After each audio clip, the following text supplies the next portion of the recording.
السلام علیکم ورحمۃ اللہ وبرکاتہ. کیا حال ہے آپ لوگوں کا؟ الحمد للہ.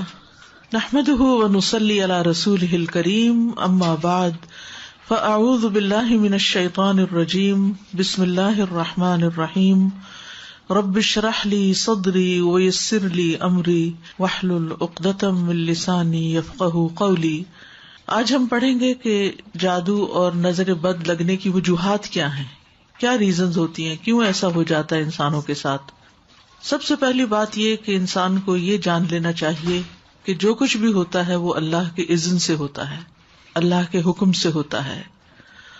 سورۃ تغابن میں اللہ تعالیٰ فرماتے ہیں ما اصاب من مصیبۃ الا باذن اللہ ومن یؤمن باللہ یہد قلبہ واللہ بکل شیء علیم.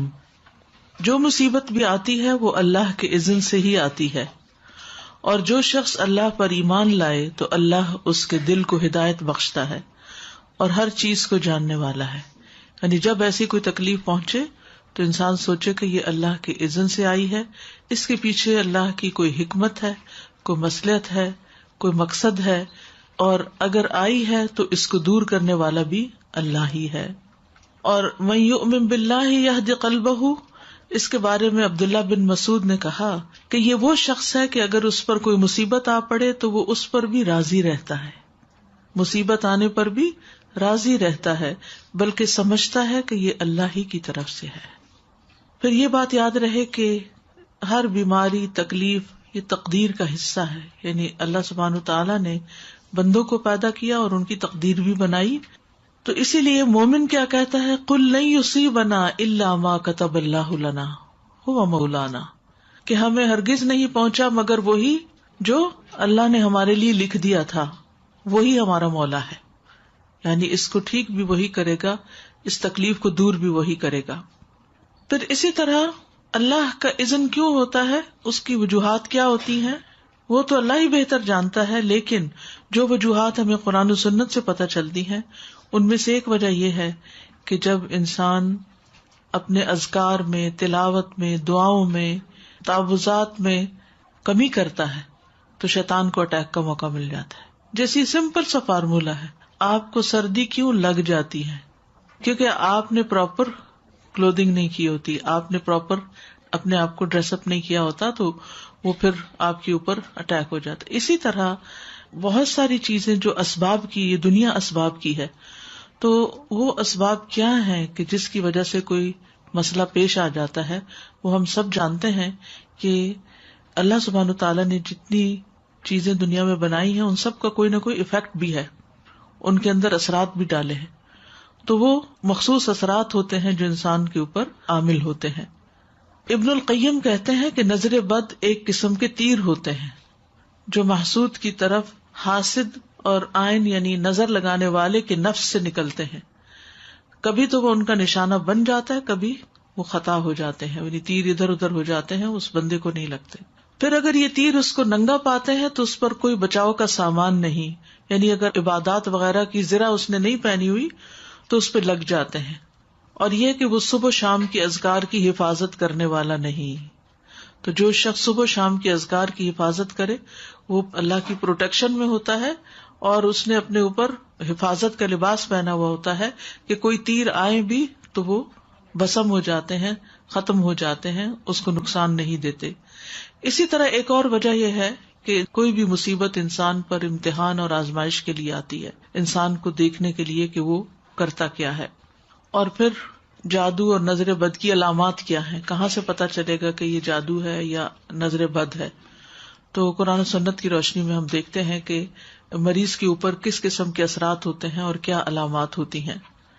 مثلاً جب انسان پر جادو ہوتا ہے یا اس کو نظر لگتی ہے تو وہ دیوانوں جیسی حرکتیں کرنے لگتا ہے، یعنی اچانک اس کے مزاج میں تبدیلی آ جاتی ہے. یعنی ایک اچھا بھلا چنگا بھلا انسان، بھلا مانس گالی گلوچ پہ اتر آتا ہے. یہ دیوانگی ہے نا، پاگل پن ہے. ابو ذر رضی اللہ عنہ نبی صلی اللہ علیہ وسلم سے روایت کرتے ہیں کہ بے شک نظر بد آدمی کو اللہ کے حکم سے دیوانہ کر دیتی. یعنی اس میں پاگل پن کے سے دوڑے پڑنے لگتے ہیں، مثلا چیخو پکار کرنے لگتا ہے، یا اور اسی طرح کی کچھ حرکات اس سے سر درد ہونے لگتی ہے جو عام نارمل حالات میں نہیں ہوا کرتی. یعنی ویسے وہ انسان بالکل صحیح بہیو کرتا ہے. آپ نے دیکھا ہوگا کہ بعض لوگ اچھے بھلے بہت با اخلاق با حیا بہت اچھی شخصیت کے مالک ہوتے ہیں کہ یکایک ان کے اندر ایسی کیفیات پیدا ہو جاتی ہیں کہ جو ان کی ساری عقل چھین لیتی ہیں. پھر اسی طرح شدید بیماری کا اچانک شکار ہو جانا. عبداللہ بن عامر کہتے ہیں کہ عامر بن ربیعہ اور سہل بن حنیف دونوں غسل کرنے کے ارادے سے نکلے. وہ کوئی اوٹ تلاش کر رہے تھے کہ نہا سکے. سہل نے اپنے اوپر سے اون کا جبہ اتارا. عامر کہتے ہیں جب میں نے اسے دیکھا تو اسے میری نظر لگ گئی. وہ پانی میں اتر کر نہانے لگ گیا.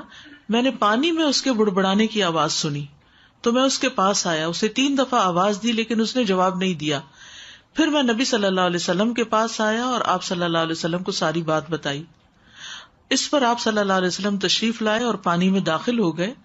گویا کہ میں اب بھی آپ کی پنڈلیوں کی سفیدی دیکھ رہا ہوں. آپ نے اس کے سینے پر 3 دفعہ ہاتھ مارا اور پھر یہ دعا دی، اللہم اذہب عنہ حرہا وبردہا ووصبہا. اے اللہ اس کی گرمی اور سردی اور بیماری اور لاغری دور کر دے. پھر آپ صلی اللہ علیہ وسلم کھڑے ہوئے اور فرمایا، جب کسی کو اپنے بھائی کا وجود یا کوئی مال پسند آئے، یعنی اس کی شکل اچھی لگ رہی، جیسے دلہن وغیرہ کو دیکھتے ہیں، یا ویسے ہی کبھی کوئی شخص بہت ہی پیارا لگ رہا ہوتا ہے، تو اس کے لیے برکت کی دعا کر دے، کیونکہ نظر لگ جانا برحق ہے. اب یہ خاص نظر کی دعا ہے، یہ آپ کو یاد ہونی چاہیے. اب بچہ مثلاً بہت رو رہا ہے، کوئی بھی ان یوزول سمٹمس ہے اور آپ کو فیل ہو رہا ہے کہ اس کو کوئی اچانک ہی بیماری لگ گئی ہے، تو اس صورت میں یہ دعا بہت فائدہ مند ہے، کیونکہ یہ نبی صلی اللہ علیہ وسلم نے پڑھی ہے. اور نبی صلی اللہ علیہ وسلم کا کسی دعا کو پڑھنا جو ہے کوئی معمولی عمل نہیں ہے. آپ کہاں سے پڑھتے تھے؟ آپ کو جو کچھ ملتا تھا وہ وحی الہی سے ملتا تھا. اللہم اذہب عنہ حرہا وبردہا ووصبہا. اے اللہ اس سے دور کر دے اس کی گرمی، یعنی اگر نگاہوں کی گرمی اس کے اندر آئی ہے تو وہ دور کر دے، اور سردی اور بیماری اور لاغری. ووصبہا، وصب کہتے تھکاوٹ اور لاغری. پھر اسی طرح چہرے پر دھبے پڑنا، یہ بھی نظر لگنے کی علامت ہوتی ہے، چھائیاں وغیرہ پڑنا جو ہوتا ہے. پھر بچوں کا بلا وجہ روتے رہنا. عائشہ رضی اللہ تعالیٰ عنہا سے مروی ہے، وہ کہتی ہیں کہ ایک مرتبہ نبی صلی اللہ علیہ وسلم تشریف لائے تو ایک بچے کے رونے کی آواز سنی. آپ نے فرمایا تمہارا یہ بچہ کیوں رو رہا ہے؟ یعنی ایک ہوتا ہے نا تھوڑا بہت روئے، اب اس کو بہلائیں وہ بہل جاتا ہے، دودھ پلائیں پینے لگ جاتا ہے. لیکن ہو سکتا ہے کہ آپ میں سے جن لوگوں نے بچے پالے ہیں انہیں یاد ہوگا کوئی نہ کوئی ایسا واقعہ کہ بچے نے جو رونا شروع کیا، آپ دودھ پلا رہے ہیں تو دودھ نہیں پی رہا، کھڑے ہو رہے ہیں، لیٹ آ رہے ہیں، بہلا رہے ہیں، چھنچنے جھنجھنے سب کام کر لیے، لیکن بچہ ہے کہ چپ ہی نہیں کر رہا. یعنی وہ ساری چیزیں جن سے وہ آسانی سے بہل جاتا ہے ان سے وہ بہل کے نہیں دے رہا. تو یہ بھی کس چیز کی علامت ہے؟ نظر کی. کیا دلیل ہے کہ یہ نظر کی علامت ہے؟ کیونکہ نبی صلی اللہ علیہ وسلم نے اس ماں کو جس کا بچہ روئے چلے جا رہا تھا اور چپ نہیں کر رہا، آپ نے فرمایا کیا تم نے اس کو نظر بد کا دم نہیں کرایا؟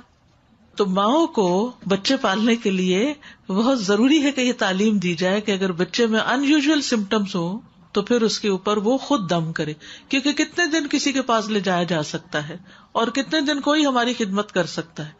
تو اس سلسلے میں اس علم کا ہونا ضروری ہے. کسی کے بار بار بھی لگتی رہتی ہے، کیونکہ بعض اوقات ہوتا ہے ماں ہی کی لگ جاتی ہے، ماں ہی کو پیار بڑا آ جاتا ہے اپنے بچے پر، ہوتا ہے نا بعض اوقات دل کلکاریاں سے لینے لگتا ہے، تو وہ جو اندر ایک جوش جذبہ یا ایک جذبات پیدا ہوتے ہیں وہ بعض اوقات نکل کے پھر دوسرے کے اوپر جا کے پڑتے ہیں، تو وہ کمزور بچے کے اوپر اثر ہو جاتا ہے اس کا. تو پھر جب ماں کو ذرا سا بھی محسوس ہو کہ ایسا کچھ ہوا ہے، فوراً خود ہی دعا پڑے. میرا بیٹا بہت چھوٹی ایج سے الحمدللہ جماعت سے نماز کراتا تھا، تو اکثر ہم کئی بار اس کے بارے میں بات کرتے تھے. اب جیسے آپ نے کہا کہ ماں کی بھی لگ سکتی ہے، ہو سکتا ہے پتہ نہیں کس کی لگے. تو اچانک کیا ہوا کہ کچھ عرصے کے بعد وہ جب نماز پڑھانے کھڑا ہوتا تو اس کے سر میں اتنا شدید درد ہوتا تھا، لٹرلی اپنے بالوں کو پکڑ کے اور وہ زمین پہ سر رکھ لیتا تھا اور بہت تیز درد ہوتا تھا. تو کافی ہم پریشان ہوئے، اس کو 2 یا 3 ڈاکٹرز کے پاس بھی لے کر گئی میں. انہوں نے سارے ٹیسٹ کیے، سب کچھ کروا لیا، MRI بھی کروایا اس کا، کسی بھی چیز میں کچھ بھی نہیں آیا. اس کے بعد الحمدللہ میں اس کو حرز عظیم اور باقی نظر کی دعائیں ہمیشہ کرتی تھی, تو الحمدللہ انہی سے ٹھیک ہوا, اور رپورٹس میں کچھ بھی نہیں آیا. پھر اس کے بعد کچھ عرصے بعد پھر ہوا اس کو, تو پھر اس کے پیٹ میں درد ہونا شروع ہو گیا, اور بہت تیز درد ہوتا تھا. تو 2-3 بار اس کے ساتھ ایسا ہوا, اور بہت ہی سیویئر اٹیک ہوتا تھا, مطلب ان ساری چیزوں کا. پر الحمدللہ جب بھی ہوا تو الحمدللہ میں نے صرف اس کو قرآن سے اور رقیہ سے ہی کیا, اور الحمدللہ وہ بالکل ٹھیک ہو گیا. الحمدللہ. اسی طرح بچے کمزور ہو جاتے ہیں, سوکھے کا مرض آپ نے سنا ہوگا, سب کچھ کھاتے پیتے ہیں لیکن ان کی جان نہیں بنتی, کمزور ہوتے ہیں. آپ صلی اللہ علیہ وسلم نے اسما بنت امیس رضی اللہ عنہا سے کہا, کیا بات ہے کہ میں اپنے بھائی یعنی جعفر بن ابی طالب کے بیٹوں کے جسموں کو دبلا دیکھ رہا ہوں, کیا انہیں فقر و فاقہ رہتا ہے, انہیں کھاتے پیتے کچھ نہیں؟ انہوں نے عرض کیا, نہیں بلکہ انہیں نظر بد بہت جلد لگ جاتی ہے. آپ صلی اللہ علیہ وسلم نے فرمایا, انہیں دم کرو. انہوں نے آپ کے سامنے چند کلمات پیش کیے تو آپ نے فرمایا انہیں دم کرو, یعنی انہوں نے دم کے کلمات کچھ بتائے. تو اس میں آپ دیکھیے کہ ایک تو مسنون دم ہے ہی, لیکن بعض اوقات کوئی شخص آپ کو کوئی آیت بتا دیتا ہے کہ یہ پڑھ کے دم کرو, یا کوئی اور اس طرح کے الفاظ بتا دیتا ہے, تو ہمیشہ یہ چیک کرے کہ اگر ان کے اندر کوئی شرکیہ بات نہیں تو وہ بھی پڑھ کے دم کیا جا سکتا ہے, ایز لانگ ایز اللہ سبحانہ و تعالیٰ کو پکارا جا رہا ہے, اللہ کا ذکر کیا جا رہا ہے, اور اس میں کوئی اس طرح کی چیز نہیں, تو کوئی حرج کی بات نہیں. اسی طرح اوپر سے گر جانا, پھسلنا, یعنی اچانک ہی کوئی گر گیا, ہم کہتے ٹرپ کر گیا یا کسی اونچائی سے گر گیا. رسول اللہ صلی اللہ علیہ وسلم نے فرمایا, بے شک نظر بد آدمی کو اللہ کے حکم سے دیوانہ کر دیتی ہے, حتیٰ کہ بعض اوقات ایسا ہوتا ہے کہ وہ اونچی جگہ پر چڑھتا ہے اور پھر وہاں سے گر پڑتا ہے. ابن عباس رضی اللہ عنہ سے مروی ہے کہ نبی صلی اللہ علیہ وسلم نے فرمایا, نظر کا لگ جانا برحق ہے اور یہ اوپر چڑھنے والے کو پسلا دیتی ہے. اسی طرح دیگر جسمانی علامات کیا کیا ہو سکتی ہیں؟ مثلاً بغیر کسی وجہ کے مزاج میں تبدیلی آ جانا. آپ ہر روز صبح آرام سے اٹھتے تھے, اپنے کام کاج میں لگ جاتے تھے, اپنی روٹین تھی, ایک دن بھر کا ایک اسکیڈول تھا, لیکن آپ کے مزاج میں ایسی تبدیلی آ جاتی کہ کچھ کر ہی نہیں پاتے.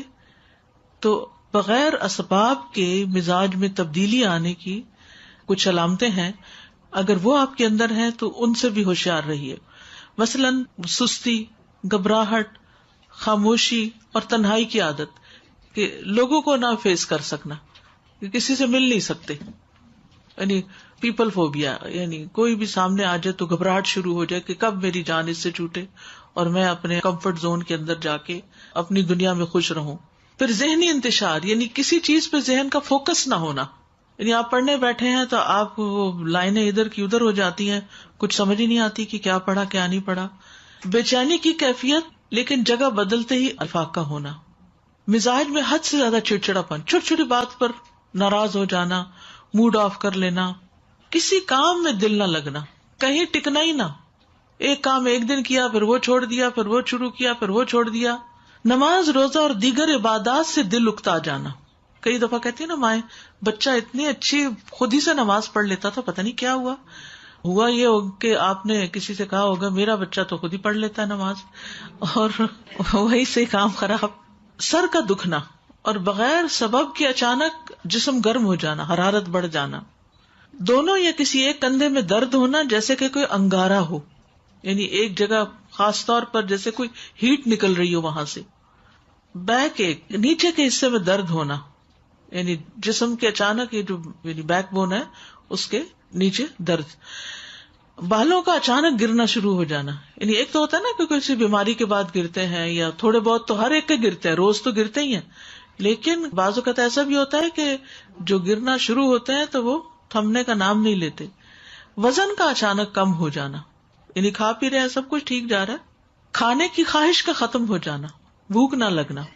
فضا میں خنکی بھی ہو تو جسم کی حرارت بڑھ جانی, باہر ٹھنڈا ہے لیکن جسم گرم ہوئے چلا جا رہا ہے, اور اسی طرح باہر گرمی ہے اور جسم ٹھنڈا ہی ہوا چلے جا رہا ہے. چیز کو ذہن میں رکھنے, حفظ کرنے اور سمجھنے کی قدرت نہ ہونا, یعنی حفظ ہوتا ہی نہیں, کر کر کے پھر وہیں کا وہیں کڑے. کثرت سے پسینے آنا اور ان کی بو تبدیل ہو جانا, یعنی ایک تو ہر انسان کی ایک ہوتا ہے نا اسمیل ہوتی ہے, لیکن ایک وہ بہت اسٹرانگ قسم کی شروع ہو گئی. جلد پر پھوڑے پھنسیوں کا خارش کا ظاہر ہونا یا چیونٹیوں کے رینگنے کا احساس ہونا، جیسے کچھ چل رہا ہے جسم پر، نیند کا کم آنا اور زیادہ تر جاگنا، انسومنیا جس کو بولتے ہیں، بعض اوقات دورے کی کیفیت کے دوران گردن ٹیڑھی ہو جانا، ڈراؤنے خواب آنا، بیداری میں بھی چیخو پکار کی آوازیں سنائی دینا، علیحدگی اور تنہائی پسند کرنا، ذہنی پراگندگی، گھر والوں، دوست، رشتہ داروں سے معاملات بے سبب خراب ہونا، یعنی جس کے ساتھ یہ معاملہ کیا وہیں گڑبڑ ہو گئی، رونے کی خواہش کرنا یا ہمیشہ روتے ہی جانا، یعنی رونے کو ہی بہت دل چاہتا ہے. تو یہ عوارض جو ہیں یہ بیماریاں ہیں اور بیماریوں کی علامات ہیں. ان میں نفسیاتی، روحانی، جسمانی سبھی اکٹھے ہو سکتے ہیں، یعنی جسمانی بھی، روحانی، نفسیاتی، یہ سارے مل بھی جاتے ہیں بعض اوقات. جیسے اگر بنیادی بات آپ یاد رکھیں نا کہ کبھی جسم میں تکلیف شروع ہوتی ہے اور وہ روح پہ جا پڑتی ہے اور وہ روحانی بیماری بن جاتی ہے، اور کبھی روح پر کوئی چیز آتی ہے اور وہ جسم کی طرح منتقل ہو کے جسمانی دردیں جو ہیں یہ جسمانی تکلیف ہے لیکن سبب روحانی ہے. اسی طرح کچھ غیر معمولی علامات نظر آنا، ٹھیک ہے، ان میں خون کے چھینٹے گرنا، طے شدہ کپڑوں کو کٹا ہوا پانا، خاوند یا بیوی کو ایک دوسرے میں کشش ختم ہو جانا، ینگ ہے، جوان ہے، لیکن یہ نارملٹی ہے نا کہ ہسبینڈ کو وائف کی ضرورت ہی نہ رہے.